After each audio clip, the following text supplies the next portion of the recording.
The reality is that not everyone who wants to come to Canada will be able to, just like not everyone who wants to stay in Canada will be able to. We are taking action to strengthen our temporary residence programs and roll out a more comprehensive immigration plan to meet the demands of today's changing landscape. Our immigration system must preserve its integrity and be well managed and sustainable. And as we look forward, we will do everything it takes to achieve that goal and set newcomers up for success. The Honorable Mark Miller, Minister of Immigration, Refugees, and Citizenship.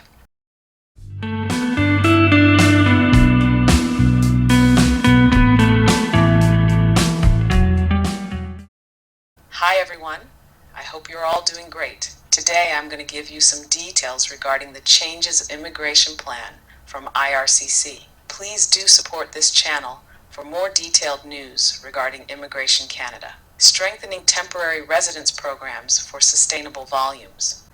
Canada has a long and proud history of welcoming newcomers from around the world who support our economy and enrich our country. In response to labor shortages and the aftershocks of the pandemic, the federal government took steps to meet the urgent needs of businesses and support our economic recovery. Since then, Canada's economy has evolved, and we must continue to adapt our immigration system to respond to new pressures, including a softening labor market.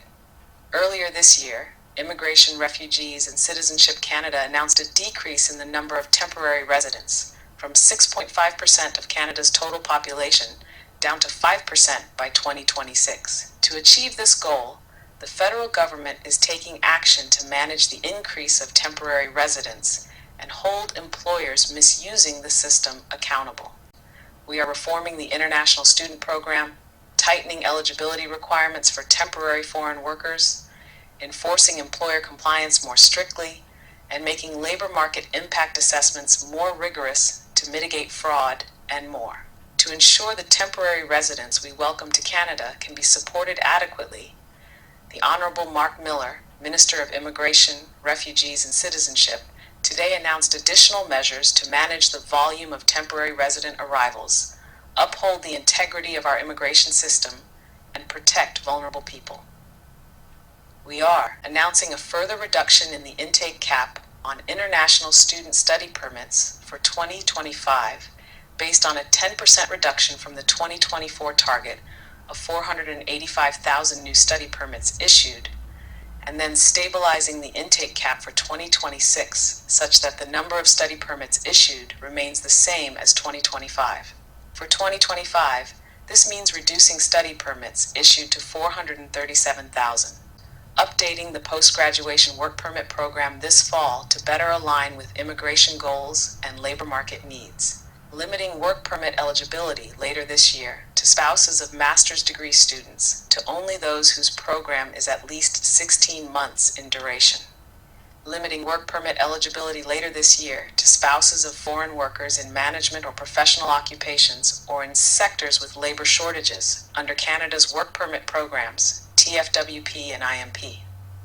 Like many countries, Canada is experiencing more asylum claims as the number of displaced people worldwide continues to grow, and that contributes to growing temporary resident volumes. To align with our humanitarian responsibilities, the government has been working on several measures to address integrity issues and strengthen the in-Canada asylum system, including implementing a partial visa requirements for Mexican nationals, improving claims processing while maintaining the fairness and integrity of the asylum system, as announced in 2024, reviewing visa decision-making so that our highly trained officers have the right tools to detect fraud and reduce the number of non-genuine visitors, exploring more measures to further strengthen visa integrity. Actions we have taken, as well as the additional steps announced today, will strengthen our immigration system and help address the changing needs of our country. We have listened to Canadians, including our provincial, territorial, and municipal partners and other community leaders. We will continue to seek to protect the integrity of our system and responsibly grow our country. The Temporary Foreign Worker Program was designed to address labor market shortages when qualified Canadians were not able to fill those roles. Right now, we know that there are more Canadians qualified to fill open positions. The changes we are making today will prioritize Canadian workers and ensures Canadians can trust the program is meeting the needs of our economy. The Honorable Randy Boissonnault, Minister of Employment, Workforce Development, and Official Languages. That has been all, everyone. I hope that this will give some light for all of you who wants to immigrate to Canada. Please always support this channel by hitting the like button, follow, and subscribe. Thank you, everyone. Stay safe and see you in my next video.